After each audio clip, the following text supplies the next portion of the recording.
Catherine lab से बाहर निकलकर अपने हॉस्टल की ओर बढ़ी। जैसे ही वह हॉस्टल की इमारत के पास पहुंची, उसने वहां कुछ काले वस्त्र पहने हुए आदमियों को खड़े देखा। वे सब सीधे खड़े थे, उनके चेहरे पर एक गंभीर भाव और उनका पोस्टर बिल्कुल सीधा था। एक नजर में ही समझ आ रहा था कि ये सब बॉडीगार्ड हैं। अमेलिया को स्थिति का अंदाजा नहीं था और वह कैथरीन के साथ मजाक कर रही थी। कैथरीन, देखो तो, क्या ये लोग किसी राजकुमारी के बॉडीगार्ड हैं जो भागी हुई राजकुमारी को पकड़ने आए हैं? कैथरीन ने उसकी तरफ देखा। उसकी ठंडी नजरें अमेलिया के पूरे शरीर पर धीरे धीरे फिसली। उस पर अमेलिया पर ऐसा असर हुआ जैसे उसे सर्द हवा का एक झोंका लगा हो। उसका दिल कांप उठा। वह तुरंत बोली, सुपर कैथरीन, मैं तो बस मजाक कर रही थी, तुम तनाव में मत आओ। कैथरीन ने गंभीर चेहरे से उसे देखा। चली जाओ, मुझसे दूर रहो। अमेलिया ने मन ही मन सोचा, क्या मैंने सुपर कैथरीन का दिल दुखा दिया है? वह अपनी बात समझाना चाहती थी, लेकिन कैथरीन के चेहरे पर और ज्यादा ठंडक देखकर वह चुपचाप पीछे हट गई। जैसे ही अमेलिया पीछे हटी, कैथरीन तुरंत आगे बढ़ी। कैथरीन के सामने आते ही काले वस्त्र पहने उन सभी आदमियों ने उसे घेर लिया। अमेलिया इतनी दूर थी कि वह उनकी बातचीत सुन नहीं पा रही थी, लेकिन उसे महसूस हो रहा था कि कैथरीन पूरी तरह से शांत है। पता चला कि ये लोग राजकुमारी को पकड़ने नहीं बल्कि कैथरीन से मिलने आए थे। कैथरीन को उनके साथ जाते देख अमेलिया को अचानक एहसास हुआ। कैथरीन ने उसे जाने के लिए इसलिए नहीं कहा था क्योंकि वह उससे नाराज थी, बल्कि इसलिए क्योंकि वह उसे सुरक्षित रखना चाहती थी। अमेलिया जितना सोचती उसे उतना ही यकीन होता कि ऐसा ही है।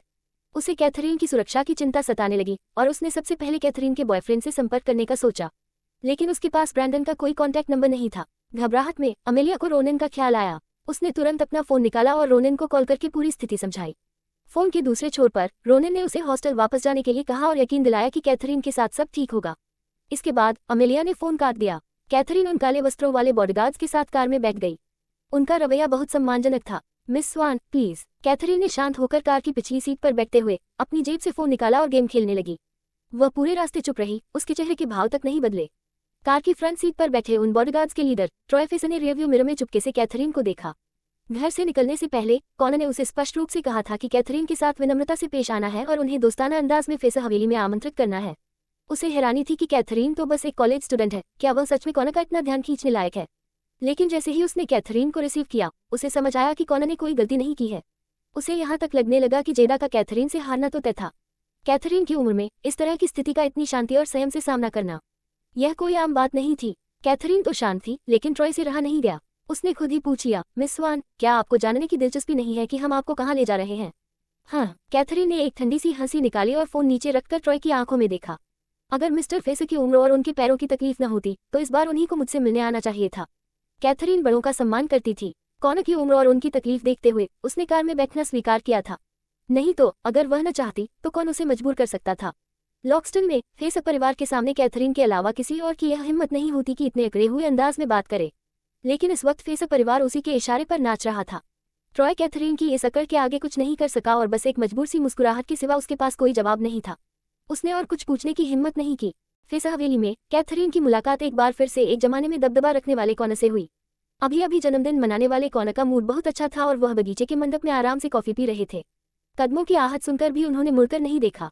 वह रौबीले अंदाज में बोले, मिस स्वान, नमस्ते, बैठिए। ट्रॉय कैथरीन के साथ ही खड़ा था। कॉनर का आदेश सुनकर उसने खुद ही कुर्सी खींची और कैथरीन को बैठने का इशारा किया। कैथरीन नीचे झुकी और बैठ गई। उसके हर एक्शन में एक स्वाभाविकता थी। कॉनर ने अपने हाथ से बनाई कॉफी उड़ेल दी और कैथरीन के लिए नई बनाई। मिस स्वान, मुझे जानने की दिलचस्पी है कि क्या आप कॉफी बनाना जानती हैं? ड्रिप कॉफी को लंबे वक्त तक ब्रेव करना चाहिए, तभी उसका स्वाद शुद्ध और प्योर आता है। इसमें जल्दबाजी नहीं करनी चाहिए। अगर कोई कॉनर को अच्छे से जानता तो उसे पता होता कि उनकी बात के पीछे कोई और ही मतलब छुपा है। कैथरीन समझ गई कि वह क्या इशारा कर रहे हैं, लेकिन उसे उनकी परवाह करने की जरूरत नहीं थी। तो कॉनर अपनी बात कहते रहे और कैथरीन अपना गेम खेलती रही। दोनों एक दूसरे में दखल नहीं दे रहे थे। उसे इतना नेचुरल और बिना ढूंढ वाला देखकर कॉनर जोर से हंस पड़े। हाँ, तुम्हारे दादा और मैं जवानी में एक दूसरे को जानते थे। तुम में वाकई उनकी जवानी वाली झलक है। लो, कॉफी टेस्ट करो। कैथरीन ने अपनी उंगलियों से टेबल टॉप को हल्के से थपथपाया, फिर कॉफी का कप उठाकर एक घूंट लिया। कप नीचे रखते हुए वह धीरे से बोली, सचमुच, मेरे दादा ने कभी नहीं कहा कि मैं उन्हीं जैसी हूँ। उनका कहना था कि मैं स्वान परिवार में एक अनोखा केस हूँ। ये सुनकर कॉनर खिलखिलाकर हंस पड़े। ट्रॉय एक तरफ खड़ा उनकी सेवा में लगा था। उसे समझ नहीं आ रहा था कि कॉनर आखिर सोच क्या रहे हैं। कंपनी के मामले इतने जरूरी थे और वह इतने आराम से कैथरीन से बातचीत कर रहे थे। जब कॉनर ने बोलना बंद किया तो कैथरीन ने भी बात आगे नहीं बढ़ाई और बस अपने फोन पर समय बिताने लगी। कैथरीन को पूरी तरह से परख लेने के बाद कॉनर ने एक लंबी सांस ली। गहरी आवाज में वह बोले, विसेंटे बहुत भाग्यशाली है। हालांकि उसका बेटा ऑर्डिनरी है, लेकिन उसकी पोती अमेजिंग है। उस जमाने के इन लोगों की अगली पीढ़ी में ऐसे बहुत कम लोग थे जो उनसे आगे निकल पाए। कॉनर के साथ भी यही हुआ। उनके दोनों बेटे काफी मीडियोकर थे। वह विसेंटे और कार्ल जितने लकी नहीं थे, जिनके बेटे तो कम्पेटिटिव नहीं थे, लेकिन पोते पोतियां टॉप क्लास थे। कैथरीन शांत होकर बैठी रही और कॉनर के आगे बोलने का इंतजार करती रही। कॉनर ने अपने भटके हुए ख्यालों को वापस बुलाया। उनका चेहरा शांत था, लेकिन कैथरीन पर उनकी नजर अचानक और गंभीर हो गई। अपनी शर्तें बताओ, कॉनर ने ठंडे स्वर में कहा। आखिरकार वह मुद्दे की बात पर आ गए थे। कैथरीन ने अपने पैरों का क्रॉस खोला। खुद को थोड़ा सीधा करते हुए उसने सिर उठाकर कॉनर की ओर देखा। मिस्टर फेसर, ग्रेलिंग ग्रुप और फेसर परिवार को तंग करने की इच्छा मेरी नहीं थी। ये तो आपकी पोती जेडा थी, जिसने खुद चलकर एक चीज मेरे हाथों में थमा दी, मुझे एक्सेप्ट करने के लिए मजबूर कर दिया। हालांकि कैथरीन की बातें सुनकर गुस्सा आता था, लेकिन कॉनर को मानना पड़ा कि वह सच कह रही थी। वाकई में उनकी पोती जेडा ही थी जिसने कंपनी के फायदे को खुद कैथरीन के हाथों में पकड़ा दिया, और अगर कैथरीन उसे न लेती तो वह खुद स्टूपिड लगती। कैथरीन ने बिना हिचकिचाहट अपनी शर्तें रखनी शुरू की। आखिर बाहर वालों के साथ डील करते समय नरमी दिखाने की कोई जरूरत नहीं थी। मैंने सुना है कि फेसर परिवार ने 2 साल पहले उत्तर में एक आइलैंड खरीदा था। कॉनर ने शांति से सिर हिलाया और बोले, हम वह आइलैंड तुम्हें दे देंगे। कैथरीन के होठों पर एक हल्की सी मुस्कुराहट खेल गई और भौहें उठाते हुए उसकी आंखों में एक अजीब सी चमक दिखी। इतनी जल्दी नहीं, मैं जानना चाहती हूँ कि कैसियर में ग्रेलिंग ग्रुप के प्रोजेक्ट पर आखिरी फैसला लेने का हक आपके पास है। वह भी तुम्हें दे दिया जाएगा। ये कहते हुए कॉनर की सांस में साफ साड़ी एक लंबी भारीपन था। फेसर परिवार और ग्रेलिंग ग्रुप दोनों के लिए ही इस बार का नुकसान बहुत भारी था। ये रही तीसरी शर्त, आप इसे देख लीजिए। कैथरीन ने अपना फोन डेस्कटॉप पर रखा और फोन के माइक्रो प्रोजेक्शन डिवाइस ने एक कॉन्ट्रैक्ट को स्क्रीन पर प्रोजेक्ट कर दिया। कैथरीन द्वारा दिखाए गए कॉन्ट्रैक्ट को देखते ही कॉनर की आंखें एक पल में फैल गईं। फिर वह अचानक सिर उठाकर कैथरीन को ऐसे देखने लगे जैसे उसे निगल जाना चाहते हो। इतनी छोटी उम्र में तुम बहुत लालची हो। हाँ, कैथरीन ने ठंडी हंसी हंसी। मिस्टर फेसर, कहते हैं ना कि छोटे को छोटा मत समझो। मैं दिखने में पतली सी लगती हूँ, लेकिन मेरी भूख बहुत बड़ी है। कॉनर का चेहरा शांत था और आंखें थोड़ी सिकुड़ी हुई थी। उनकी ठंडी आंखों में एक खतरनाक चमक थी और उनके आसपास मंडराती सर्द हवा ने वातावरण को और भी डरावना बना दिया। बेटी, यह मत भूलो कि तुम इस वक्त मेरे घर में हो। यहाँ आना आसान है, लेकिन जाना मुश्किल। फाफ कैथरीन ने आराम से एक सांस ली। उसने आलस भरे अंदाज में खुद को स्ट्रेच किया, कॉनर की धमकी को पूरी तरह से नजरअंदाज करते हुए। कॉनर के मन में एक शंका उठी। उन्होंने ध्यान से कैथरीन को देखा और पूछा, क्या तुम्हें सच में डर नहीं लगता? मिस्टर फेसर, आप ट्राई करके देख सकते हैं। कैथरीन के खूबसूरत और नाजुक चेहरे पर उसकी थोड़ी सी उठी हुई आंखों से एक सम्राट जैसा रौब झलक रहा था। ये देखकर किसी की भी हिम्मत नहीं होती थी कि उसे हल्के मिले।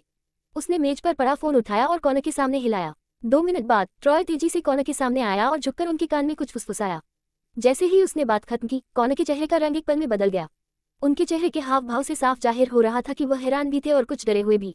उन्होंने गंभीरता से कैथरीन की ओर देखा और दोबारा सवाल किया, ब्रीन्स के साथ तुम्हारा क्या रिश्ता है? दुनिया की सबसे अमीर फैमिली को लेकर बहुत से लोगों की अपनी धारणाएं हैं, लेकिन बहुत कम लोग जानते हैं कि दुनिया के सामने जो सबसे अमीर परिवार आया था वह नकली था, क्योंकि उसकी जो एसेट्स दिखाई गई थी वो सब ट्रांसपेरेंट थी। असली अमीर परिवार वे नहीं होते जो दुनिया के सामने दिखते हैं, जैसे कॉनर का परिवार।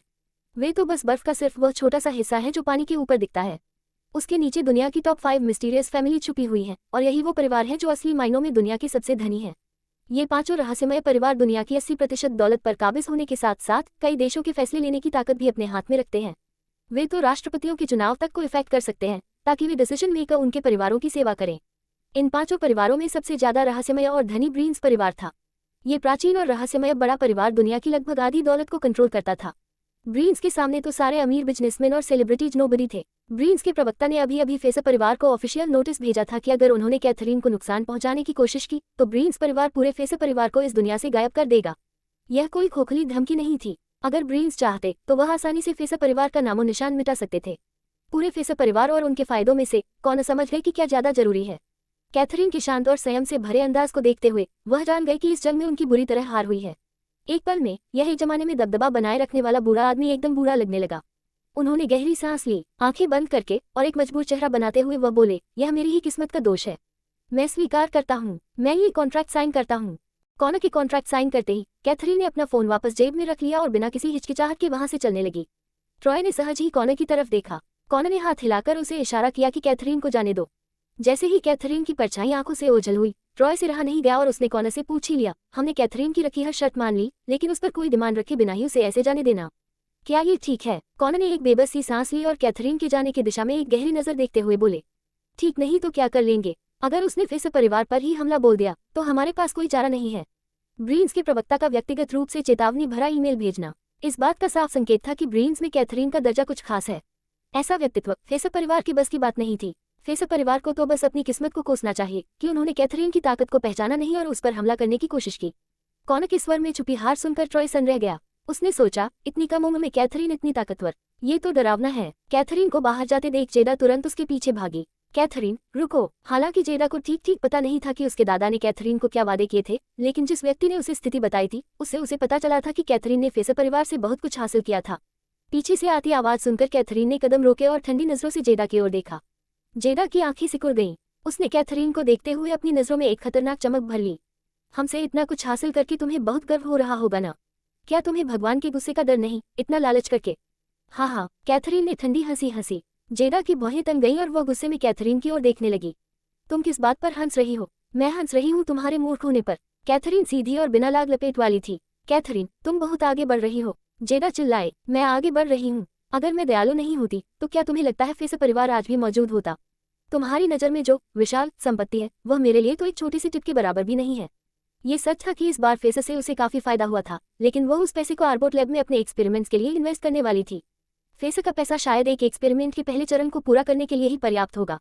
दूसरों की नज़र में जो विशाल संपत्ति थी वह उसके 2-3 बार इस्तेमाल करने के लिए भी पर्याप्त नहीं थी। जेडा, अगर तुम्हारी जगह कोई और होता तो इस घटना से सबक लेकर समझदार बन जाता। इंसान को गिरने से डरना नहीं चाहिए, लेकिन गिरने का पता होने के बावजूद आगे बढ़ते जाना, क्या तुम्हें नहीं लगता कि यह मूर्खता है? इतना कहकर कैथरीन सीधे मुड़ी और चली गई। उसके पास जेडा जैसी मूर्ख के साथ बहस करने का समय नहीं था। जेडा इतनी गुस्से में थी कि उसने जमीन पर पैर पटक दिए। वह इस मौके का फायदा उठाकर कैथरीन को सबक सिखाना चाहती थी। आखिरकार कैथरीन उसके इलाके में थी, क्या वह अभी उससे डरती? लेकिन उसके कुछ कर पाती उसे पीछे से एक जानी पहचानी आवाज सुनाई दी। जेडा स्तब्ध रह गई। उसने धीरे धीरे पीछे मुड़कर देखा और उसके चेहरे का गुस्सा धीरे धीरे ठंडा पड़ गया। उसने विनम्रतापूर्वक अपने दादा को संबोधित किया, ग्रैंडपा। अपने दादा के झुके हुए कदम और थके हुए चेहरे को देखकर जेडा को अचानक दुख हुआ। ग्रैंडपा, मैंने सुना है आपने कैथरीन को कई अनुचित डील्स दी हैं। क्या ये सच है? कैथरीन तो अभी हमारे इलाके में अकेली है, हम उससे इतना अड़ा क्यों रहे हैं? जेडा को अभी भी कैथरीन की ताकत का अंदाजा नहीं था। ये देखकर कॉनर ने बेबसी से सिर हिलाया। हाँ, कैथरीन अकेली है, लेकिन क्या तुम जानती हो कि उसके पीछे खड़ी ताकत कितनी शक्तिशाली और अद्भुत है? अगर तुमने एक और गलती की तो तुम पूरे फेसर परिवार को खाई में धकेल दोगी। समझ रही हो? उस वक्त बात मेरे तुम्हें बचाने या न बचाने की नहीं रह जाएगी, बल्कि हमारे पूरे परिवार के अस्तित्व पर संकट आ जाएगा। समझी? जेडा डर के मारे अपने दादा को देखती रही। उसकी नजरों में उसके दादा हमेशा से एक दबदबे वाले इंसान थे। उसने कभी सोचा भी नहीं था कि एक दिन उसके दादा इस तरह से इतनी नम्रता के साथ ऐसी बातें कहेंगे, और वह भी कैथरीन की तारीफ करते हुए। ग्रैंडपा, क्या आप सुनिश्चित हैं कि आप मजाक नहीं कर रहे? मैं भी चाहता हूं कि यह सब एक मजाक हो। अगर मजाक होता तो मुझे फेसर परिवार की आधी संपत्ति नहीं गंवानी पड़ती। कॉनर ने यह बात बेबसी से कही और हाथ पीछे बांधे वहां से चले गए। जेडा जमीन पर बैठ गई। उसके दादा की चेतावनी भरी बातें उसके दिमाग में गूंज रही थी। वह अपने बारे में तो कम सोचती, लेकिन पूरे परिवार को नहीं डुबो सकती थी। फेसर हवेली से बाहर निकलते ही कैथरीन ने सामने अपनी जानी पहचानी काली बेंटली खड़ी देखी। ब्रेंडन कार के सहारे खड़े थे और अपने हाथ में पकड़े फोन को देख रहे थे। जैसे ही कैथरीन नजदीक आए, ब्रेंडन ने अचानक सिर उठाया। दोनों की नजरें मिली और कैथरीन ने अपनी चाल तेज कर दी। ब्रेंडन ने हाथ बढ़ाकर उसका हाथ अपने हाथों में लिया और कोमल स्वर में पूछा, सब ठीक है ना? कैथरीन ने भौहें चढ़ाकर उसकी ओर देखा। मजाकिया अंदाज में वह बोली, अगर कुछ ठीक नहीं होता तो क्या तुम अभी यहाँ खड़े होते? कैथरीन को इतना चंचल देखना दुर्लभ था और ब्रेंडन के चेहरे पर भी मुस्कुराहट खेल गई। तुम सही कह रही हो। कार में बैठे पैक्सटन ने राहत की सांस ली। उसने तुरंत अपना फोन निकाला और आसपास तैनात लोगों को वापस बुलाने का संदेश भेजा। उन्हें लग रहा था कि एक बड़ी जंग तय है, लेकिन अब कैथरीन सुरक्षित बाहर आ गई थी तो जंग की नौबत ही नहीं रही। हालांकि अगर फेसर ने आज कैथरीन पर हाथ उठाया होता तो लॉक्सटन में उनका अस्तित्व ही खत्म हो जाता। पैक्सटन को ब्रेंडन का आदेश याद आया। उन्होंने कहा था कि अगर फेसर ने कैथरीन पर हाथ उठाया तो फेसर को सीधी तबाह कर दो। उस वक्त ब्रेंडन का स्वर और अंदाज इतना रौबदार और शक्तिशाली था कि दिल दहल जाता था। हल्की हवा चली और कैथरीन के बाल उड़ने लगे। ब्रेंडन ने उसके बाल संभाले और फिर उसे कार में बैठने के लिए कहा। कार में आओ, बाहर हवा चल रही है। कैथरीन ब्रेंडन के साथ कार में बैठ गई। अभी अभी वह बैठी थी कि उसे ऑड्रे का कॉल आया। कैथी, जल्दी वापस आओ, डैडी की हालत बहुत गंभीर है। ब्रेंडन ने कैथरीन के चेहरे पर आए हल्के बदलाव को भांप लिया। फोन करते ही उसने तुरंत पूछा, कुछ हुआ? कैथरीन ने हल्के से सिर हिलाया। मुझे कैसियर ले चलो, कॉबिन बहुत बीमार हैं। ड्राइवर सीट पर बैठे पैक्सटन ने ये सुनते ही ब्रेंडन के आदेश का इंतजार किए बिना तेजी से एक्सीलरेटर दबा दिया और कार की स्पीड को अधिकतम कर दिया। कार ने तुरंत दिशा बदली और एयरपोर्ट की ओर बढ़ने लगी। लॉक्सटन के यानियो एयरपोर्ट पर डंकन परिवार ने एक प्राइवेट रनवे खास तौर पर किराए पर ले रखा था ताकि उनके जहाज कभी भी उड़ान भर सके। कैथरीन के शांत और अडिग चेहरे को देखकर ब्रेंडन ने धीरे से उसका हाथ अपनी हथेली में ले लिया। उसकी शारीरिक गर्मी अपनी हथेली के जरिए कैथरीन के शरीर में उतर रही थी। तुम फिक्र मत करो, मैं तुम्हारे साथ वापस आ रहा हूँ। 2 घंटे बाद डंकन का प्राइवेट जहाज कैसियर के एक प्राइवेट रनवे पर उतरा। वहां पहले से ही इंतजार कर रही कार तुरंत आगे बढ़ाई। ब्रेंडन ने कैथरीन का हाथ थामा और स्थिर कदमों से उसे लेकर सीधे हॉस्पिटल की ओर रवाना हो गए। हॉस्पिटल का मुख्य द्वार हैरान करने वाली भीड़ से घिरा हुआ था। लोग कैमरे लिए हुए थे और चारों तरफ फ्लैश की रोशनी हो रही थी। पता नहीं वहां कोई सेलिब्रिटी मौजूद थी। पैक्सटन ने तुरंत स्थिति को भांप लिया और उसने तुरंत रिपोर्ट किया, सामने मिस ऑड्रे फंसी हुई हैं। ये सुनते ही कैथरीन का चेहरा तुरंत गंभीर हो गया। उसने तुरंत कार का दरवाजा खोला और बाहर कदम रखा। ऑड्रे को रेचल का कॉल आया तो वह शूटिंग से फुर्सत में बाहर निकली। इतनी जल्दबाजी थी कि आसपास के रिपोर्टर्स का ध्यान ही नहीं रहा। जब वह अचानक शूटिंग छोड़कर चली गई तो कुछ पत्रकार तुरंत ही उसके पीछे हो लिए और उसके साथ ही हॉस्पिटल पहुंच गए। ऑड्रे को तब एहसास हुआ जब वह हॉस्पिटल पहुंची, लेकिन तब तक बहुत देर हो चुकी थी। वह उनसे छुटकारा नहीं पा सकती थी। ऑड्रे को डर था कि कहीं ये रिपोर्टर्स उसके पिता को तंग न करें, इसलिए वह हॉस्पिटल गेट के अंदर भी जाने से हिचक रही थी। ये पत्रकार ऑड्रे को टोपी पहने, सिर झुकाए चुपचाप खड़ा देखकर और भी उदंड हो गए। एक रिपोर्टर ने तो हद ही कर दी, उसने हाथ बढ़ाकर ऑड्रे की टोपी उतार दी। सनसनी की खबर के लिए ये लोग कुछ भी करने को तैयार थे। टोपी उतरते ही ऑड्रे का चेहरा गुस्से से तमतमा गया और उसने उस रिपोर्टर को घूरकर देखा। वही रिपोर्टर ऑड्रे के गुस्से भरे चेहरे को कैमरे में कैद करने में लगा था। सनसनी के चक्कर में इन पत्रकारों के सवाल भी बहुत जहरीले होते थे। ऑड्रे, क्या आपने काम अचानक इसलिए रोका क्योंकि आपकी तबीयत खराब है, या फिर यह अफवाह सच है कि आप प्रेग्नेंट हैं? कुछ दिन पहले ऑड्रे ने कैमरे पर आते वक्त अपना पेट टाइटली नहीं संभाला था। किसी दुर्भावनापूर्ण इंटरनेट यूजर ने उसकी तस्वीर खींचकर वायरल कर दी थी, जिससे ऑड्रे के प्रेग्नेंट होने की अफवाहें फैल गई थी। यहाँ तक कि बच्चे के पिता की पहचान को लेकर भी कयास लगाए जा रहे थे। रिपोर्टर के जहरीले सवालों और अपने पिता की चिंता में घबराए ऑड्रे ने गुस्से में कहा, बकवास बंद करो, मेरे रास्ते से हटो। ऑड्रे का यह असमंजस भरा रवैया देखकर गॉसिप करने वाले ये पत्रकार और भी उत्तेजित हो गए। किसी ने सीधे ऑड्रे से ही पूछा, क्या आप स्टार होने का रौब दिखा रही हैं? माइक्रोफोन तो ऑड्रे के चेहरे से टकरा ही रहे थे। किसी ने तो उसका हाथ पकड़ने तक की कोशिश की, लेकिन उसका हाथ ऑड्रे तक पहुंचने से पहले ही किसी और ने जकड़ लिया। कौन है? रिपोर्टर गुस्से से चिल्लाया। जैसे ही वह गाली देने वाला था, उसने देखा कि उसे पकड़ने वाली एक खूबसूरत लड़की है। लड़की के ऑड्रे से मिलते जुलते चेहरे को देखकर सभी ने पहचान लिया कि यह ऑड्रे की बहन है। कैथरीन द्वारा पकड़े गए रिपोर्टर ने घमंड से सवाल किया, क्या तुम्हें लगता है कि तुम एक सेलिब्रिटी की बहन हो, इसलिए मेरे साथ कुछ भी कर सकती हो? हाँ, कैथरीन ने ठंडी हंसी हंसी। उसने रिपोर्टर की कलाई पकड़ी और उसे सीधा बाहर फेंक दिया। धड़ाम! रिपोर्टर जमीन पर जोर से गिरा और आसपास के लोग हैरान रह गए। संभलते ही उन्होंने पागलों की तरह इस दृश्य को रिकॉर्ड करने के लिए शटर दबाना शुरू कर दिया। कैथरीन ने बिना किसी डर के भीड़ का सामना किया। उसकी ठंडी नजर उस रिपोर्टर पर टिकी थी जिसे उसने फेंका था।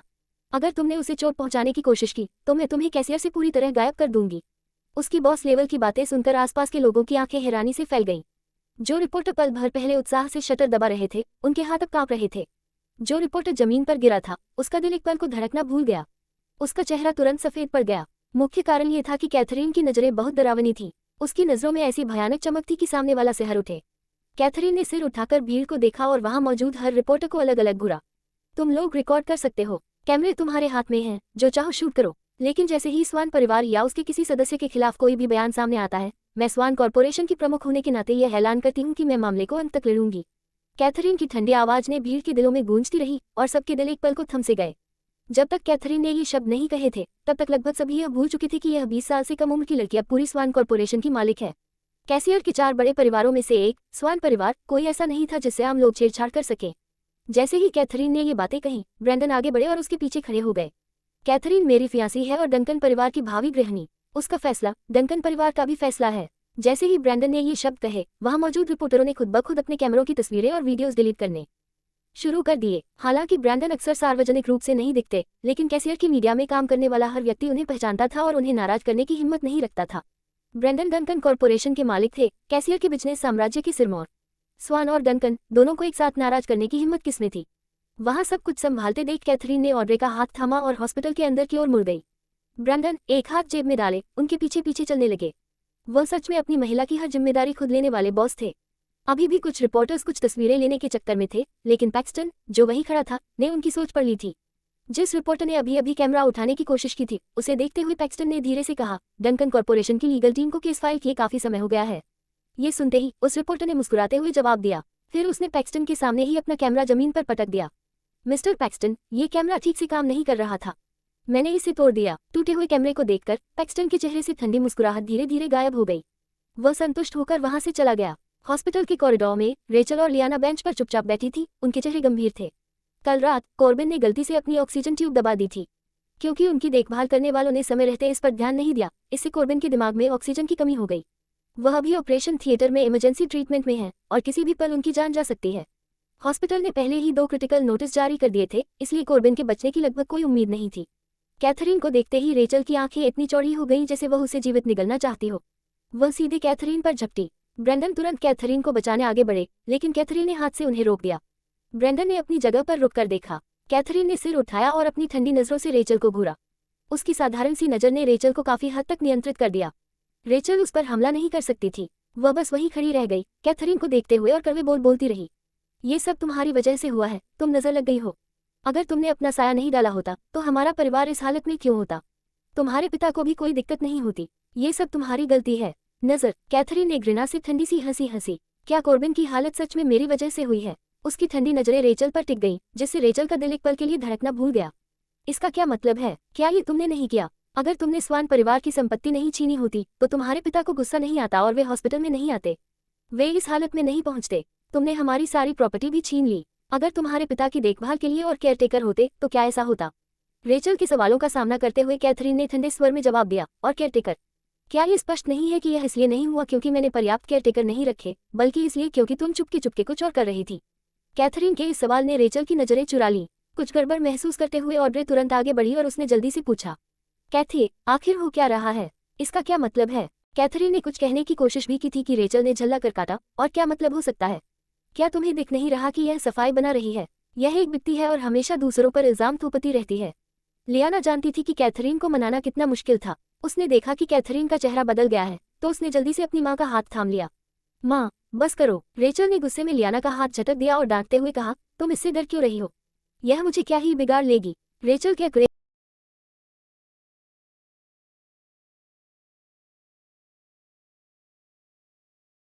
की हिम्मत नहीं कर रही थी।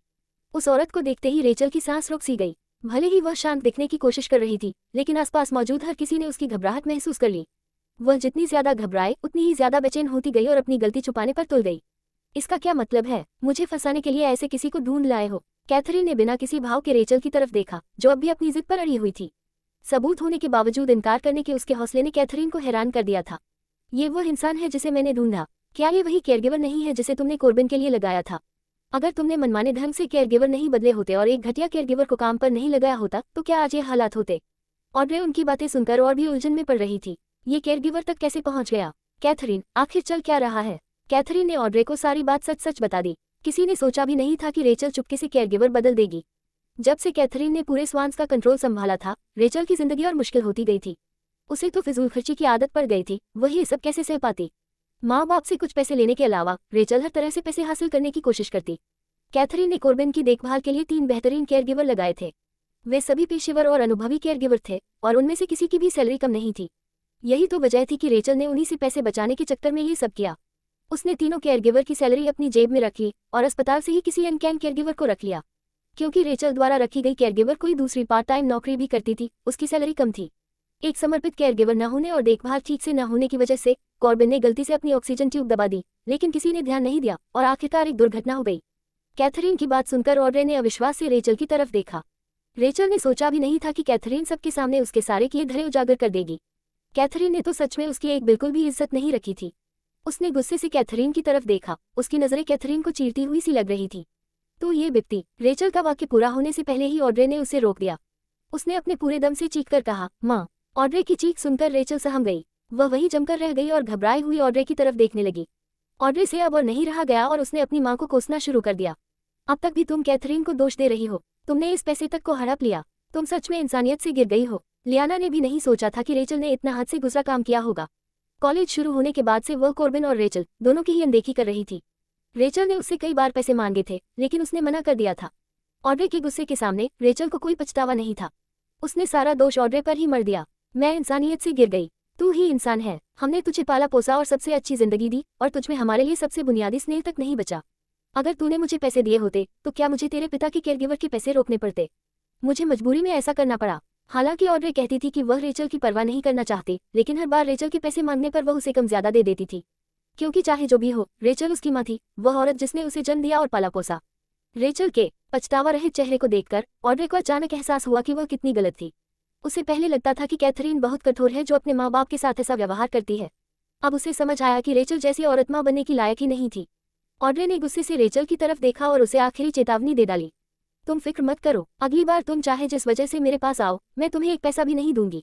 अगर तुम मुझ पर अखबारों में आरोप लगाना चाहते हो तो जाओ और करो। क्या तुम्हें लगता है कोई उस औरत के लिए सहानुभूति रखेगा जो अंधविश्वास में आकर अपनी छोटी बेटी को छोड़ सकती है और पैसों के लिए अपने पति को लगभग मार सकती है? रेचल का चेहरा एक पल में सफेद पड़ गया। उसने सोचा भी नहीं था कि ऑड्रे उससे इस तरह की बात कह देगी। तू बेशर्म। ऑड्रे ने चेहरा फेर लिया। अब वह रेचल की तरफ देखना भी बंद कर चुकी थी।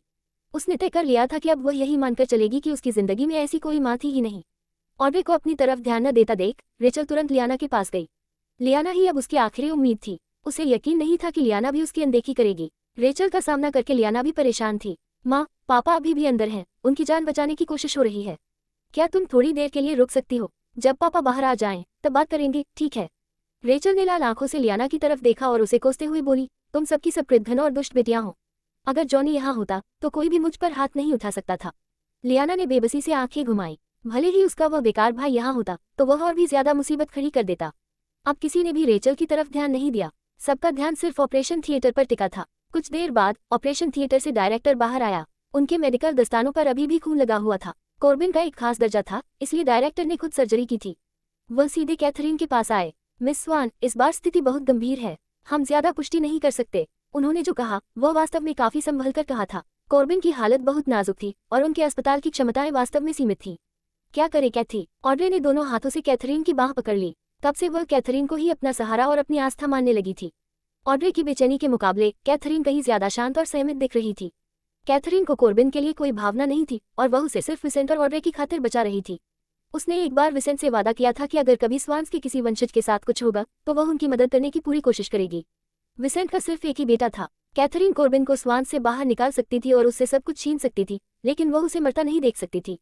आपकी पुष्टि ज्यादा नहीं है। अगर मिस्टर थियो इस सर्जरी को लीड करें तो क्या सफलता की संभावना थोड़ी बढ़ जाएगी? कैथरीन की बात सुनकर डायरेक्टर एकदम चौंके। उन्होंने हैरानी से कैथरीन की तरफ देखा। क्या आप डॉक्टर मिरेकल की बात कर रही हैं? अगर सच में वही आ जाएं, तो मिस्टर स्वान को बचाया जा सकता है। ठीक है। कैथरीन ने सिर हिलाया और बाहर जाने के लिए मुड़ी। ब्रेंडन को कैथरीन हॉस्पिटल की सीढ़ियों पर मिली, ठीक उसके कॉल खत्म करते ही जब वह वापस लौटने ही वाली थी। क्या आप मिस्टर थियो से संपर्क कर पाई? आदमी ने पूछा। कैथरीन ने सिर हिलाया। उनसे फोन पर बात हो गई है, वह ओशनविले में है। मैं वहां जाने की सोच रही हूँ। ब्रेंडन ने आराम से कैथरीन के फैसले को ठुकराते हुए कहा, जाने की जरूरत नहीं। मैंने पैक्सटन को उन्हें लेने भेज दिया है, वह उन्हें जल्द से जल्द वापस ले आएगा। वह ओशनविले में मौजूद उस नजर रखने वाले लड़के को नहीं भूले थे। वह कैथरीन को वहां जाने देना नहीं चाहता था। कैथरीन पैक्सटन की काबिलियत से अच्छी तरह वाकिफ थी। चूंकि ब्रेंडन ने सब मैनेज कर दिया था, इसलिए उसे कोई आपत्ति नहीं थी। ठीक है, तुम्हारे प्लान के मुताबिक चलते हैं। उसकी सहमति देखकर आदमी की आंखों में खुशी झलकी। उसने हल्के से उसका हाथ थाम लिया, मजबूती से पकड़ते हुए। फिक्र मत करो, सब मैं संभाल लूंगा। तुम बिना रुके यहाँ तक पहुंची हो, थोड़ा आराम कर लो। जब कैथरीन हॉस्पिटल वार्ड के कॉरिडोर में वापस पहुंची तो रेचल और लियाना कहीं नजर नहीं आ रही थी। कैथरीन को देखकर ऑड्रे ने खुद ही समझा दिया। उसने कहा, माँ ने कहा उनका सिर दर्द कर रहा है, तो लियाना उन्हें दादी के घर आराम करने ले गई है। सिर दर्द असली था या बहाना, ये तो बस रेचल ही जानती थी। कैथरीन को इससे कोई फर्क नहीं पड़ता था कि रेचल है या नहीं। उसके लिए गैर जरूरी लोगों पर वक्त बर्बाद करना दुनिया की सबसे बड़ी बेवकूफ़ी थी। ब्रेंडन एक फोन लेने के बहाने चला गया और कॉरिडोर में सिर्फ कैथरीन और ऑड्रे रह गईं। काफी देर की चुप्पी के बाद ऑड्रे से अब और रहा नहीं गया। कैथरीन, क्या तुम्हें लगता है पापा, भले ही कॉर्बिन ने बहुत सारी गलतियां की थी, पर वह भी ऑड्रे के पिता थे। कैथरीन की तरह नहीं, जिसे बचपन से ही छोड़ दिया गया था और स्वान्स के लिए स्वाभाविक रूप से कोई लगाव नहीं था। ऑड्रे की परवरिश स्वान्स में ही हुई थी और जब स्वान्स में सिर्फ एक बेटी थी तो कॉर्बिन ने उसे बहुत लाड प्यार दिया था। वह अपने पिता को उनकी गलतियों के बावजूद अपनी आंखों के सामने मरता नहीं देख सकती थी। एक बेपरवाह से अंदाज में लेकिन दृढ़ नजरों के साथ कैथरीन ने हल्के पर विश्वास दिलाने वाले स्वर में कहा, वह नहीं मरेंगे। ऑड्रे को नहीं पता था कि कैथरीन की बात सच थी या सिर्फ दिलासा, लेकिन कैथरीन को ऐसा कहता सुनकर उसका दिल बैठा गया और उसे राहत मिली। कैथी, तुम सही कह रही हो, पापा ठीक होंगे, हमें यकीन रखना चाहिए। कैथरीन ने कोई जवाब नहीं दिया और उठ खड़ी हुई। वह ऑपरेशन में है, यहाँ बैठे रहने से कोई फायदा नहीं। अगर तुम रुकना चाहती हो तो रुको, जब मिस्टर थियो आ जाएंगे तब मैं वापस आऊंगी। ऑड्रे ने चिंता से कैथरीन की ओर देखा, जो थकी हुई लग रही थी। उसकी बहन लॉक्सटन से अभी अभी भागी दौड़ी आई थी और उसने एक घूंट पानी तक नहीं पिया था। सब कुछ व्यवस्थित हो चुका था, बस मिस्टर थियो का इंतजार था। अब कैथरीन के लिए थोड़ा आराम करने का वक्त था। ठीक है, तुम जल्दी से मिस्टर डंकन के साथ आराम करने घर चली जाओ। मैं हॉस्पिटल में रुकती हूँ, अगर कुछ हुआ तो सबको खबर कर दूंगी। कैथरीन ऑड्रे के स्वभाव को अच्छी तरह जानती थी, वह रुकना ही चुनती। इसलिए शुरू से ही कैथरीन का इरादा उसे साथ ले जाने का नहीं था। मैं चलती हूँ। ऑड्रे को हाथ हिलाकर कैथरीन ने मुड़कर हॉस्पिटल छोड़ दिया। ब्रेंडन का काम खत्म हो चुका था और वह बाहर आ रहा था। उसे तेजी से जाते देखकर उसने कदम तेज किए और उसके पास पहुंच गया। वापस जाकर आराम करने का सोच रही हो? उसने पूछा। हाँ, कैथरीन ने हल्के से सिर हिलाया। ब्रेंडन ने सुझाव दिया, चलो डंकन्स के ओल्ड मैंशन चलते हैं। तुम पहले आराम कर लो और आज रात ग्रैंडपा के साथ डिनर करेंगे। जब से उनके लॉक्स्टन लौटने की खबर मिली थी, कार्ल ने दर्जनों बार फोन किया था। वह चाहता था कि वे ओल्ड मैंशन आए। ब्रेंडन ने तुरंत हाँ नहीं कही थी। अब जब कैथरीन आराम करने वाली थी तो उसने उससे पूछ लिया। कैथरीन को कोई आपत्ति नहीं थी। ब्रेंडन के साथ कोई उसे परेशान करने की हिम्मत नहीं करता था। ओके, उसने कहा। कैथरीन के हाँ कहते ही ब्रेंडन उसे ओल्ड मैंशन ले आया। ऊपर बैठी कार्ल को नौकरों से खबर मिली कि ब्रेंडन की गाड़ी दरवाजे पर आ गई है। क्या बस वह अकेला है? क्या कैथरीन भी आए है? कार्ल को तुरंत कैथरीन की याद आई। नौकर ने खुशी से जवाब दिया, हाँ वह आए हैं, दोनों साथ आए हैं और नीचे ही हैं। कार्ल तुरंत उठे, उन्हें देखने के लिए बेताब हो रहे थे। उनकी पोती बहू आ रही थी। वह स्वाभाविक रूप से उसे देखना चाहते थे। साइमन उनके पीछे पीछे चला। कार्ल को इतनी जल्दी नीचे भागता देख वह मुस्कुराए बिना नहीं रह सका। बस जब ब्रेंडन और कैथरीन आते थे तभी कार्ल इतना महत्व देते थे। उनका अपना बेटा भी जब वापस आता था तो कई बार कार्ल उससे मिलने से मना कर देते थे, दूसरों की तो बात ही क्या। जैसे ही कैथरीन अंदर दाखिल हुई उसने कार्ल को तेजी से सीढ़ियां उतरते देखा। उसने उन्हें विनम्रता से अभिवादन किया। ये सुनकर कार्ल का दिल पिघल गया। उनकी पोती बहू न सिर्फ काबिल और खूबसूरत थी बल्कि आदर करने वाली भी थी। वह उसे बहुत पसंद करते थे। हर बार बाहर जाते समय वह अपने पुराने दोस्तों के सामने उसकी तारीफ करते और सबको उनसे जलन होती। कैथरीन, आ गई तुम, आओ बैठो। मैंने तुम्हारे लिए सबसे अच्छी रोज लेकर तैयार करवाई है। अभी बटलर को लाने को कहता हूँ, कार्ल ने कहा। जब से उन्हें पता चला कि कैथरीन को ये पसंद है, ओल्ड मैंशन में न सिर्फ ब्रेंडन के पसंदीदा कॉफी बीन्स रखे जाते थे बल्कि खासतौर पर कैथरीन की मनपसंद रोज लेकर भी तैयार रहती थी ताकि उसे जब भी चाहे मिल जाए। ब्रेंडन ने कुछ कहना चाहा लेकिन कैथरीन ने उसे रोक दिया। कैथरीन ने उसकी तरफ देखा और ब्रेंडन ने चुपचाप रहना स्वीकार कर लिया। दंपति की इस अदला बदली को देखकर कार्ल ने अपनी कॉफी की चुस्की लेते हुए मीठी मुस्कान दी। उनका पोता अपने जिद्दी स्वभाव के लिए कुख्यात था, लेकिन अब कोई था जो उसे संभाल सकता था। कैथरीन समझ गई थी कि ब्रेंडन क्या कहना चाह रहा था। वह चाहता था कि वह जल्दी आराम करे। हालांकि कार्ल उन्हें इतना चाहते थे, उन्होंने उसकी पसंद का ड्रिंक भी मंगवाया था। अगर वह इस तरह चली गई तो क्या इससे कार्ल का दिल नहीं दुखेगा? कार्ल के साथ कुछ देर बैठने के बाद बूढ़े व्यक्ति ने खुद ही कहा, तुम लंबा सफर तय करके आए हो, तुम्हें थकान तो होगी ही। जाओ आराम कर लो, कमरे तैयार हैं और बाद में डिनर के लिए बुला लेंगे। भले ही कार्ल उम्र में बड़े थे लेकिन उनका दिमाग बिल्कुल साफ था। कोई भी बात उनकी नजरों से छिपी नहीं रह सकती थी। दोनों के ऊपर जाते ही साइमन ने कार्ल के पास आने की हिम्मत की और धीरे से पूछा, इतनी दिलचस्पी है उनसे मिलने में तो थोड़ी देर और बैठने क्यों नहीं दिया? कार्ल हल्के से हंसे, जब तक वे घर पर हैं बराबर है। स्वान्स में इतनी सारी घटनाएं हो चुकी हैं। कैथरीन का वक्त बहुत मुश्किल गुजर रहा है, उसे ज्यादा से ज्यादा आराम करने दो। कौन जानता है कि आगे और क्या होने वाला है। कार्ल का जवाब सुनकर साइमन ने उनसे मजाक किया, इस दुनिया में आप ही हैं जो अपनी पोती बहू को इतना बिगाड़ते हैं। वह तो औपचारिक रूप से डंकिंस में दाखिला भी नहीं हुई है और आप इतना लाड प्यार कर रहे हैं।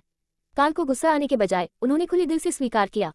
उन्होंने कहा, वह इतनी शानदार लड़की है, अगर मैं उसे थोड़ा ज्यादा नहीं बिगड़ूंगा तो बहुत से लोग बाहर उसे छीनने के लिए तैयार बैठे हैं। उन्हें लगता था कि उनके पोते ने अपनी जिंदगी की सबसे बेहतरीन चीज स्वान्स की अरेंज मैरिज को हाँ करके की थी। उस शाम 8 बजे कैथरीन को खबर मिली कि थॉमस की फ्लाइट केसियर के एयरपोर्ट पर उतर चुकी है। कार्ल के साथ कुछ देर बात करने के बाद उसने हॉस्पिटल जाने का फैसला किया।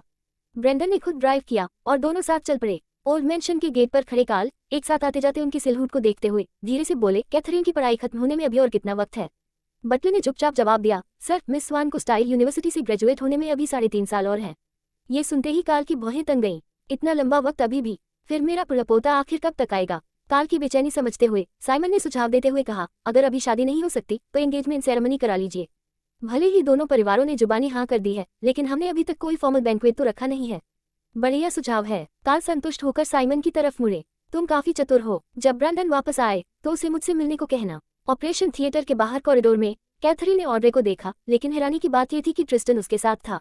उनका अंतरंग व्यवहार एक करीबी रिश्ते का इशारा कर रहा था। ऐसा लगता था कि केसियर में रहने वाले इन दोनों के रिश्ते में तेजी से प्रगति हुई थी। पास ही हलचल महसूस करते ही दोनों ने सिर घुमाकर देखा। ऑड्रे ने जैसे ही कैथरीन को देखा वह तुरंत ट्रिस्टन से अलग हो गई। ये देखकर ट्रिस्टन को अजीब लगा। उसे लगा जैसे ब्रेंडन उसका मजाक उड़ा रहा है। उसने कहा था कि वह हर औरत का स्टाइलिश ड्रीम बोट है, लेकिन अब ऑड्रे ने सबके सामने उसे ऐसे धक्का दे दिया। ये तो मानो एक थप्पड़ जैसा था। नाराजगी महसूस करते हुए ट्रिस्टन ने ऑड्रे की बाह पकड़ी और कैथरीन से घमंड से कहा, कैथरीन मैं तुम्हें सोलमनली बता रहा हूँ, मैं अब तुम्हारी बहन को प्रपोज कर रहा हूँ और जल्द ही तुम्हारा बहनोई बनने वाला हूँ। कैथरीन के जवाब देने से पहले ही ऑड्रे फट पड़ी और उसने ट्रिस्टन को लात मार दी। क्या तू पागल है क्या? यह क्या बकवास बोल रहा है? ट्रिस्टन ने प्यार भरी नजरों से ऑड्रे की ओर देखा और कहा, ऑड्रे मैं सीरियस हूँ। आज कैथरीन भी यहाँ है, आओ सब क्लियर करते हैं। क्या क्लियर करें? अगर तू फिर से ऐसी बकवास बोलेगा तो मैं तुझे पीट दूंगी। शर्माते हुए ऑड्रे ने कैथरीन की तरफ देखा और बात बदल दी। कैथी, तुम रात को यहाँ क्यों आए हो? क्या कोई बात है? मिस्टर थियो आ गए हैं। कैथरीन ने अभी अभी बात पूरी की थी कि पीछे से कदमों की आवाज सुनाई दी। पैक्सटन थॉमस के साथ आया और थॉमस के साथ स्कॉट भी था। ये जानकर कि उसके दादा कैथरीन से मिलने आ रहे हैं, स्कॉट ने अपनी कीमती डील का वक्त भी कुर्बान कर दिया और उसके बदले में कैथरीन से मिलने जाने का मौका हासिल किया। कैथरीन, मैं तुम्हें बहुत मिस कर रहा था। स्कॉट ने उसे गले लगाने के लिए हाथ बढ़ाया, लेकिन उसके पहुंचने से पहले ही ब्रेंडन ने अपना पैर आगे कर दिया, जिससे वह सीधे जमीन पर जा गिरा। थॉमस, जो पास में खड़े थे, उन्होंने कोई आपत्ति नहीं की। उनका पोता शरारती था और कभी कभार उसे सबक सिखाने की जरूरत होती थी। स्कॉट जमीन पर लेटा, विस्फोट होने ही वाला था। तुमने मेरे साथ ऐसी चाल चली, क्या तुम मरना चाहते हो? उसने मन ही मन चीखा। हालांकि जब उसने मुड़कर ब्रैंडन की बर्फीली नजरों का सामना किया तो स्कॉट की हिम्मत टूट गई और वह तेजी से पीछे हट गया। वह ब्रैंडन को भड़काने का जोखिम नहीं उठा सकता था। स्कॉट ने एक दयनीय अभिव्यक्ति बनाई और कैथरीन की तरफ देखा। कैथरीन, बहुत दर्द हो रहा है, उठ खड़ा हो। कैथरीन ने सख्ती से 2 शब्द कहे और स्कॉट तुरंत सैन्य वाली मुद्रा में खड़ा हो गया। थॉमस कैथरीन के पास आए और मुस्कुराते हुए उसके सामने खड़े हो गए। ये शैतान तो बस तुम्ही की बात मानता है। थॉमस के आगमन की खबर सुनकर राइस वहां पहुंचे और ऑपरेशन थिएटर के दरवाजे पर खड़े हो गए।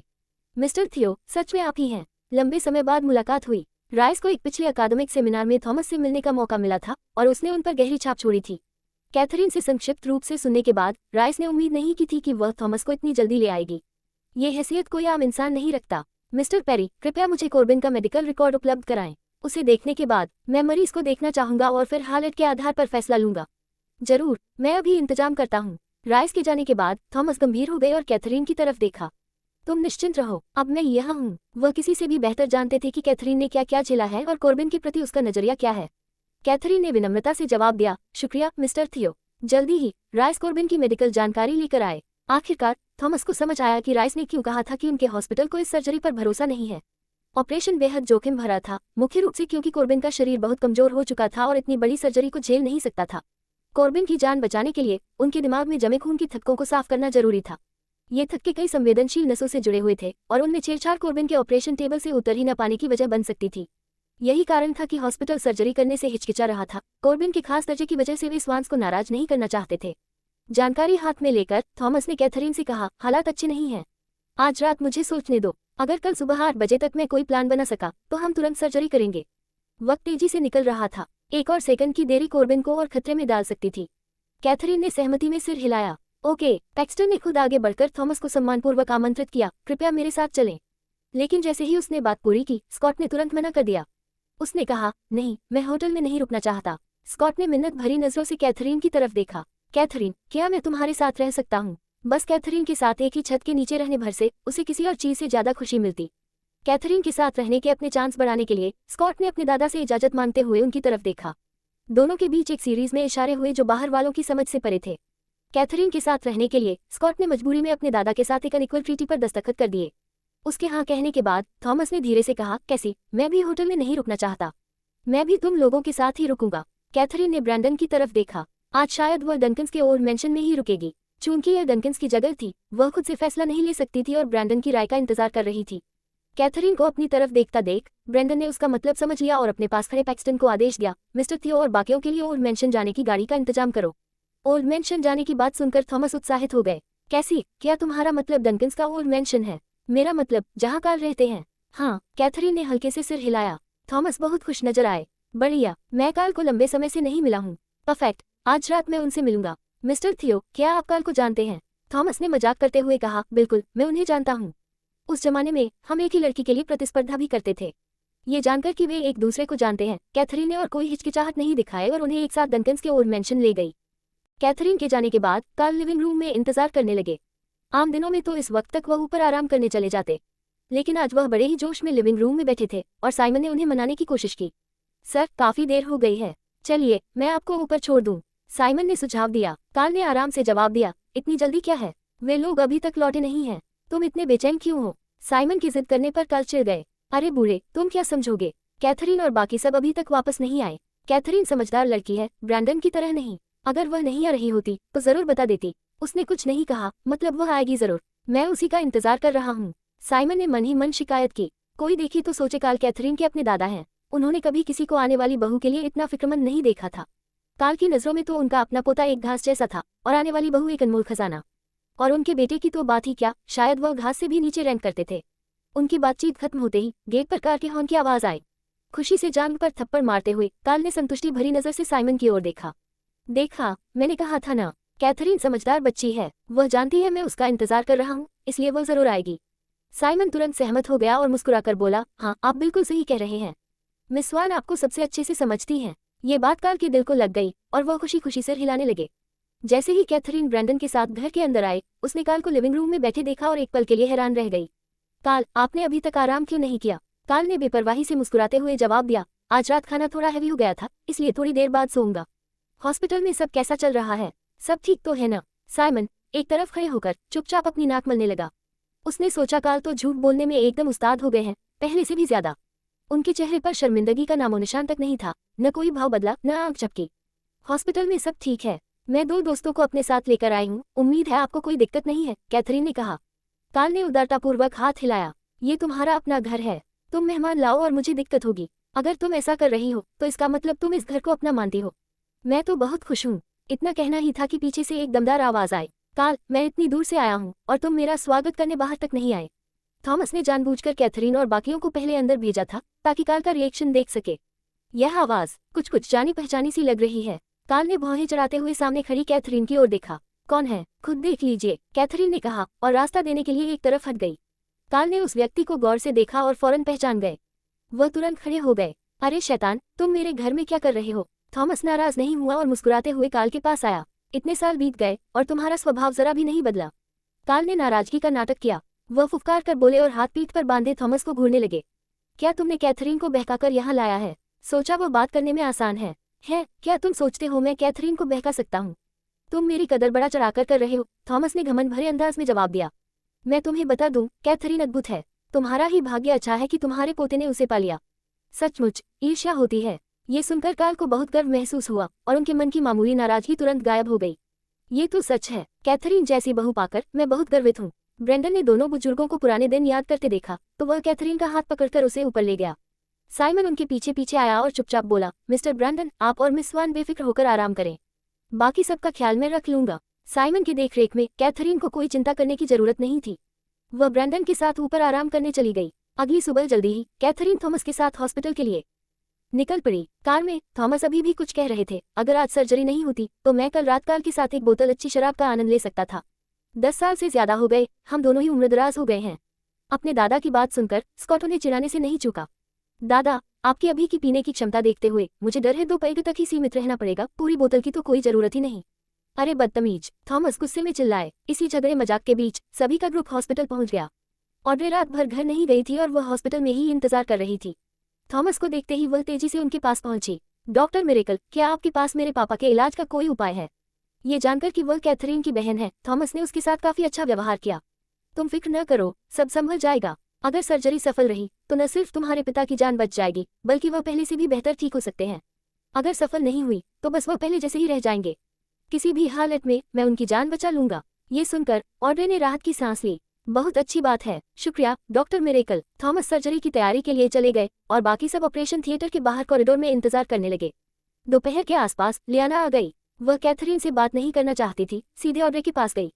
ऑड्रे, मैंने सुना पापा की सर्जरी के लिए कोई मिरेकल डॉक्टर आया है, क्या ये सच है? ऑड्रे ने सिर हिलाया। हाँ, कैथरीन उन्हें लेकर आई है। डॉक्टर ने कहा कि पापा की जान बचाई जा सकती है और अगर सर्जरी अच्छी हुई तो शायद वो पूरी तरह ठीक भी हो जाएं, बोल और चल भी सकेंगे। ये कहते ही ऑड्रे ने देखा कि लियाना थोड़ी सी असहज लग रही थी। क्या हुआ, तुम इतनी गुमसुम क्यों हो और तुम्हारे चेहरे पर एक अजीब सी नाराजगी भी झलक रही है? लियाना ने मजबूरी से एक हल्की सी मुस्कुराहट बनाई। अरे कुछ नहीं, मैं बस पापा के बारे में चिंतित हूँ। आखिर यह एक बड़ी सर्जरी है और मुझे डर लग रहा है। उसे ये कहते सुनकर ऑड्रे को थोड़ी राहत महसूस हुई। उसे हमेशा से लगता था कि कॉबिन की चोट के बाद लियाना कुछ ज्यादा ही ठंडी और बेरुखी हो गई है। हालांकि लियाना काम में व्यस्त थी और कुछ बार आई भी थी, लेकिन वो लॉक्सटन जाने के बाद लौटकर नहीं आई थी। उसके आने जाने की संख्या भी कैथरीन से कम हो गई थी। सबकी लाडली बेटी होकर ये सब स्वीकार करना मुश्किल था। अब लियाना को अपने पिता के लिए चिंता करते देख ऑड्रे को थोड़ा अच्छा लगा।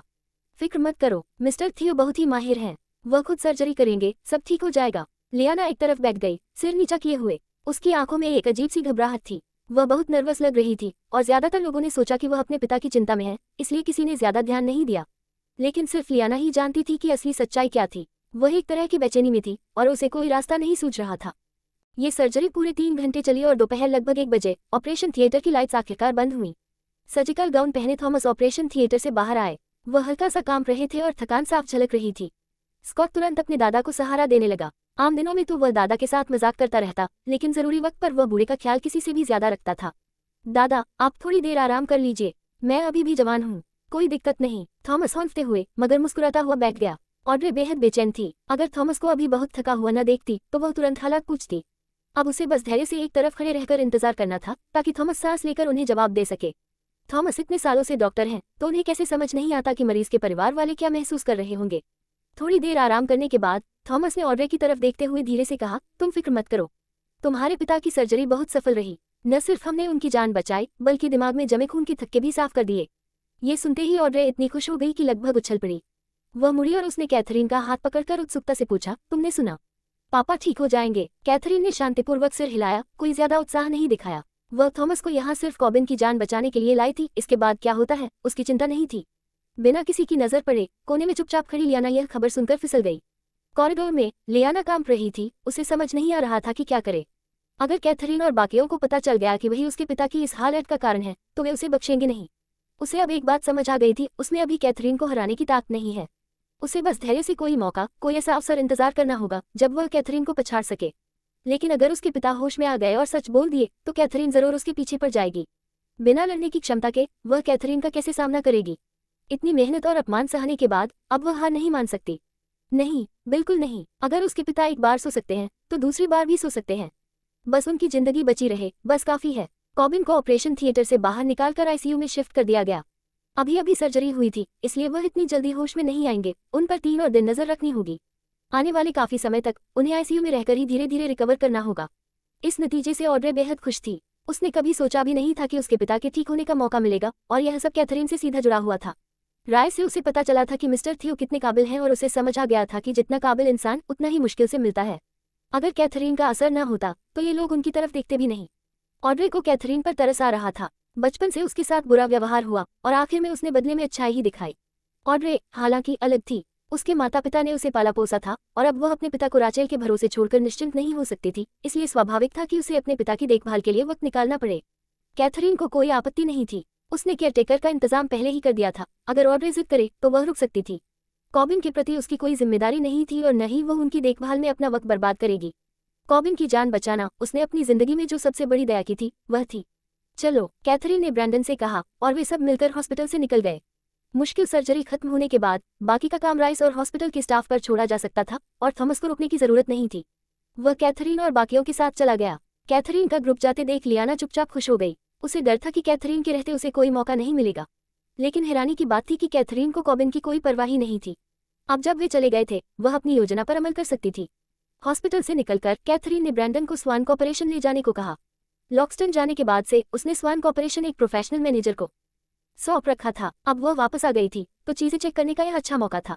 शुरू में तो वह थॉमस को डंकन्स के ओल्ड मेंशन में कार्ल से मिलवाने भेजना चाहती थी, मगर अचानक थॉमस ने साथ जाने पर जोर दिया। कैसी, मुझे भी अपने साथ ले चलो, वादा करता हूँ तुम्हारे काम में दखल नहीं दूंगा। उसकी जिद करने पर कैथरीन मान गई। उसने ब्रैंडन की कार की चाबियां ली और खुद ड्राइव करने लगी। अभी उसने एक्सीलरेटर दबाया ही था कि हाई परफॉर्मेंस कार तेज रफ्तार से आगे बढ़ गई। स्कॉट, जो कभी इतनी तेज कार में नहीं बैठा था, डर से पीला पड़ गया। कैथरीन, क्या तुम थोड़ी धीरे चला सकती हो? अभी तो बच्चा ही लगता है। दादा की चिढ़ाती हुई आवाज सुनकर स्कॉट मुड़ा और उसे चिढ़ाने ही वाला था कि अचानक देखा कि दादा बिल्कुल शांत थे, पीछे की सीट पर बिना हिले डुले बैठे थे, आंख तक नहीं झपकाए। लगता ही नहीं था कि कार की तेज रफ्तार का उन पर कोई असर पड़ा है। अपने पोते को देखते हुए थॉमस ने शांत भाव से कहा, जब मैं रेस लगाता था तब तेरे पिता स्कूल में पढ़ते थे। ये सुनकर स्कॉट के पास जवाब देने को कुछ नहीं बचा। अगर जवाब देता तो वह अपने पिता का अपमान होता। दादा बहुत चालाक थे। स्कॉट कुछ नहीं बोल सका और चुपचाप सीट पर बैठ गया। कैथरीन ने कार को उसकी टॉप स्पीड तक पहुंचा, फिर एक पार्क के पास रोक दिया। उसने कार का दरवाजा खोला और बाहर कदम रखा। थॉमस भी उसके पीछे पीछे आ गए। जैसे ही स्कॉट हिलने वाला था, थॉमस ने सख्त नजरों से उसे रोक दिया। वहीं बैठे रहो। दादा ने कभी इतनी सख्ती से नहीं देखा था। स्कॉट चौंक गया और वापस बैठ गया। कैथरीन एक कॉरिडोर के किनारे टिककर खड़ी हो गई और थॉमस के धीरे धीरे अपनी ओर आने का इंतजार करने लगी। छड़ी का सहारा लिए थॉमस हौंफता हुआ कैथरीन के पास पहुंचा। अभी खड़ा हुआ ही था कि हंसते हुए उसने कैथरीन से बात की, लड़की, इतनी लंबी टांगों के साथ इतनी तेज कैसे चल लेती हो? बूढ़े आदमी को तंग मत करो। कैथरीन ने भौं उठाकर उसे देखा। मिस्टर थियो, जो कहना है सीधे कहिए। उसे ऐसा देखकर सीधे स्वभाव वाले थॉमस ने कुछ छिपाना ठीक नहीं समझा। वह जोर से हंस पड़े। हाँ, तुम सचमुच तेज दिमाग हो, तुमसे कुछ छिपता ही नहीं।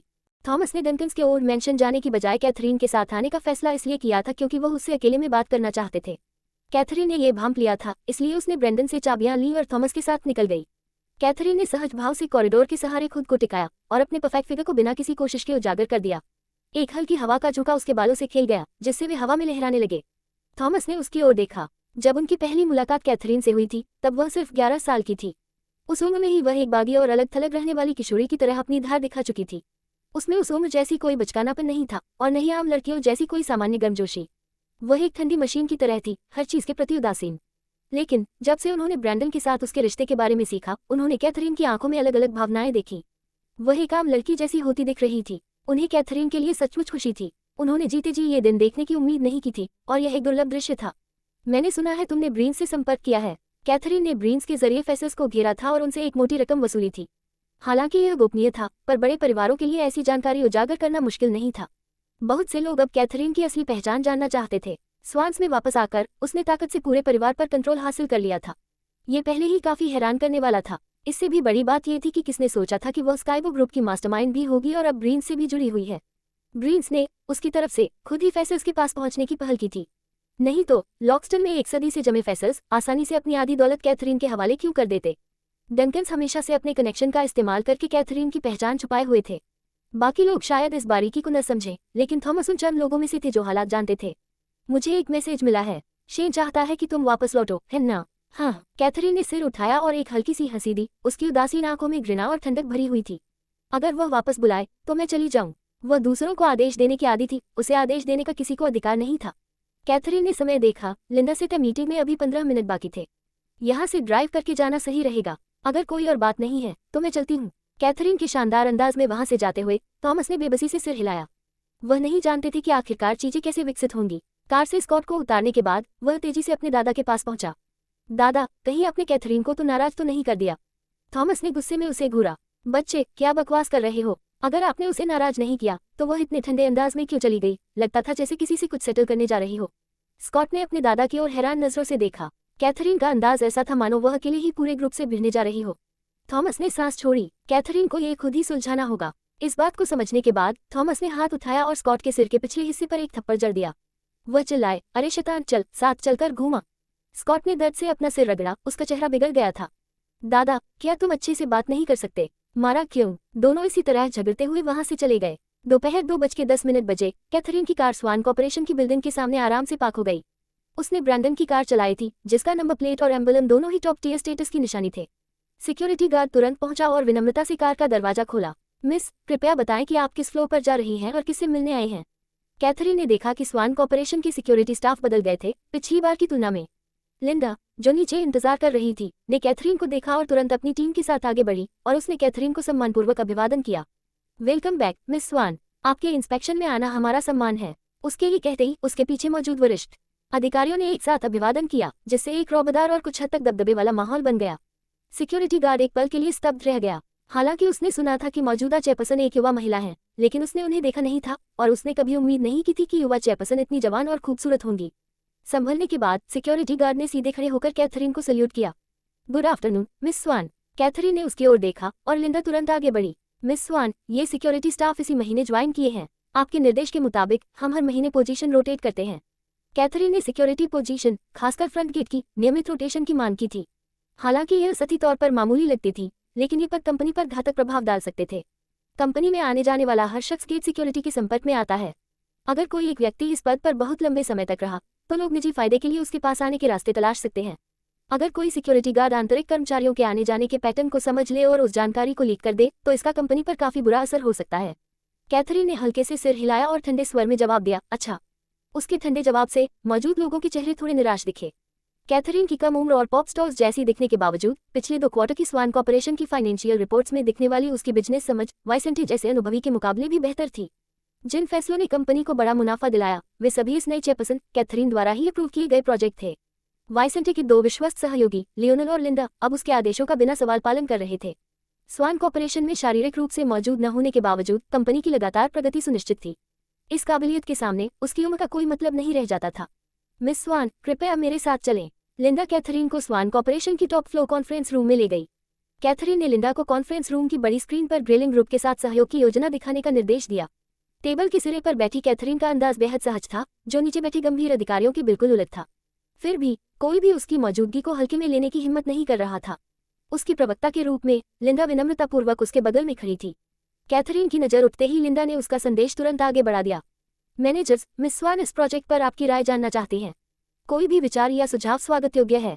ये सुनते ही नीचे चर्चा शुरू हो गई। कुछ लोग सहयोग जारी रखने के पक्ष में थे, जबकि अन्य का मानना था कि आवश्यक पूंजी बहुत ज्यादा है, जो स्वान कॉर्पोरेशन की स्थिरता के लिए खतरा पैदा कर सकती है। आखिरकार स्वान कॉर्पोरेशन पहले ही फल फूल रहा था, ऐसे में इतना जोखिम भरा दांव खेलने की कोई जरूरत नहीं थी। चूंकि ग्रेलिंग ग्रुप ने झुकते हुए वापस लौटने की इच्छा जताई है और सभी नतीजे खुद उठाने को तैयार है, तो शायद इस प्रोजेक्ट को छोड़ देना ही बेहतर होगा।